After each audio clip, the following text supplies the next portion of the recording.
जब मैदा अपनी वर्किंग को प्रॉपर नहीं कर रहा होता, क्या ये कुछ लोगों में इनबॉर्न प्रॉब्लम भी होता है? पहले तो ये क्लियर कर दें, और अगर ये होता है तो फिर इसको कॉम्पनसेट कैसे किया जाता है? मैदे की सेहत शुरू होती है बेसिकली हमारी लाइफस्टाइल से जुड़ी होती है, और रूटीन्स भागम थोड़ी भाग टफ है। है, यस, रूटीन प्रॉपर मील थोड़ी लेने का टफ टाइम है। नहीं है। एग्जैक्टली खाना या तो बहुत ज़्यादा खा लेते हैं, या हम जो है वो टोटली खाने को अवॉइड स्किप करते कर हैं, देते हैं। स्किप कर देते हैं।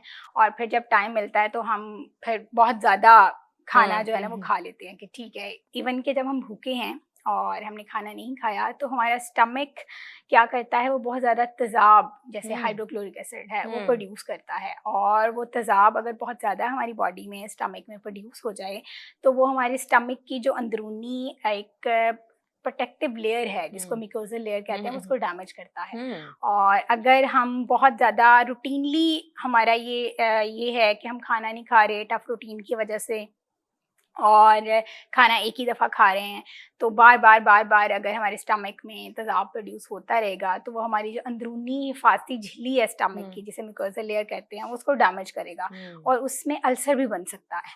तो हमारे स्टमक को स्ट्रांग बनाने के लिए कौन सी ऐसी डाइट होनी चाहिए, कौन से न्यूट्रिशन होने चाहिए that should be the part of our daily life? सबसे बड़ी बात ये है कि आप अपना लाइफ़स्टाइल हेल्दी रखें और थोड़ा एक्टिव रहें।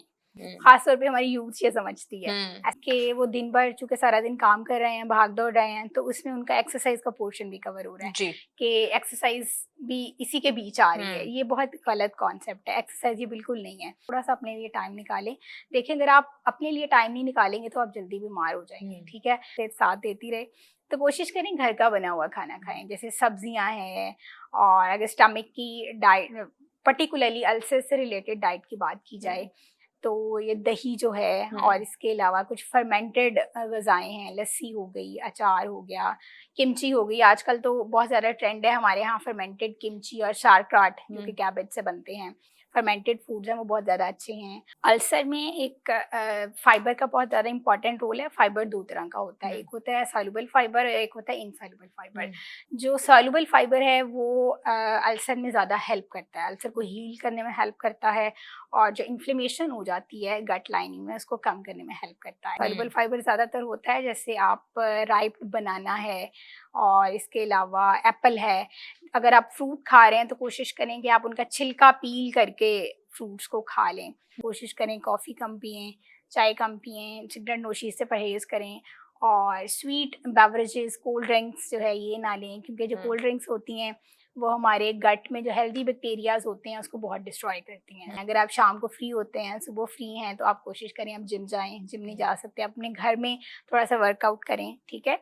वर्कआउट से क्या होता है, इससे भी डाइजेस्टिव सिस्टम जो है वो स्लो होने की बजाय थोड़ा तेज़ होता है। आप जल्दी खाना हजम करते हैं, आपका खाना जो निज़ाम है वो ठीक रहता है। डाइट में अब कौन सी डाइट लें, कौन सी ऐसी चीजें लें, कौन से फाइबर्स लें कि ये जो स्टमक की सिचुएशन है ये बेहतरी की तरफ जाए? अगर एक पर्सन का स्टमक ख़राब हो चुका है तो सिर्फ डाइट लेने से वो ट्रीटमेंट नहीं है, सिर्फ डाइट लेना। पहली बात तो ये है, लोग समझते हैं, एक तो बहुत देर के बाद लोगों को ये ख्याल आता है कि अब उनका सिचुएशन बहुत वर्स हो चुकी है तो हम मेडिकेशंस ना लें, क्योंकि मेडिकेशंस के ऑलरेडी साइड इफ़ेक्ट्स होते हैं। तो हम सिर्फ डाइट से उसको क्योर करने की कोशिश करें। ये मुगालता जो है वो लोगों को अक्सर होता है, ऐसा नहीं है। डाइट क्योर नहीं है। आपका स्टमक अगर पहले से ख़राब हो चुका है, उसमें अल्सर बन चुका है, या उसमें कोई इन्फ्लेमेशन आ चुकी है गट में, या ज़ख्म बन चुका है, तो वो मेडिकेशन के बगैर सही नहीं होगा। तो what sort of the soft food should be taken in that state कि भाई ये मैदे के लिए थोड़े डाइजेशन में भी ज़्यादा वर्किंग नहीं लगेगी स्टमक को, और बॉडी के लिए भी बड़े फ्रूटफुल रहेंगे, वो कौन से हो सकते हैं? बिल्कुल।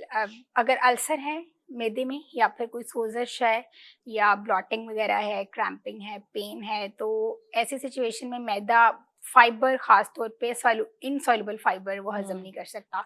जो ठोस ग़िज़ा है, जैसे कच्ची सब्जियां हैं, रॉ सब्जियां, सैलेड है, इससे अवॉइड करें, क्योंकि ये आपकी सिचुएशन को और वर्श करेगा। ये हज़म होने में देर लगाती हैं, जो फाइबर होता है, तो वो और ज़्यादा ब्लॉटिंग बनती है, और ज़्यादा सिचुएशन वर्स हो जाती है। तो बिल्कुल सॉफ्ट फूड लें, जैसे अगर आपने सब्जियां खानी हैं तो आप बॉईल करके खा लें, कुक करके खा लें, ठीक है? उनको बिल्कुल रॉ ना लें।